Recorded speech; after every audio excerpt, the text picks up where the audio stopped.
இரு முனைகளிலும் ஒரே நேரத்தில் தாக்கும் யுத்தியை கையாள்கிறார் ராஜேந்திர சோழன். திடீரென சம்பந்தமே இல்லாமல் கடல் தாண்டி ஒருவன் வந்து தாக்குகிறான். லட்சக்கணக்கான வீரர்கள், ஆயிரக்கணக்கில் கப்பல்கள் வந்து தாக்கினால் அந்த அரசன் மனசுடைந்து போவான. அவனுக்கு தெரியவும் தெரியாது. அதற்கு பெயர்தான் சர்ஜிக்கல் ஸ்ட்ரைக். அதை வரலாற்றில் முதல் முறையாக அன்று நிகழ்த்தினார் ராஜேந்திர சோழன். ஸ்ரீவிஜய படைகள் என்னதான் போராடினாலும் நேரே வந்தது சோழர் படைகள். அதுவும் அது அதிரடி தாக்குதல். அதை தாங்க முடியாமல் மொத்த ஸ்ரீவிஜய படையும் வீழ்கிறது. சங்கிராம விஜயோத்துங்கவர்மன் கைது செய்யப்படுகிறார். வடதிசையிலும் அதுவே நிகழ்கிறது. கடாரத்தை மொத்தமாக கைப்பற்றுகின்றனர் சோழ படைகள்.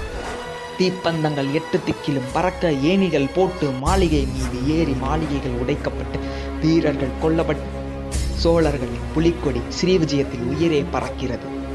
இதோடு மட்டும் நின்றுவிடவில்லை.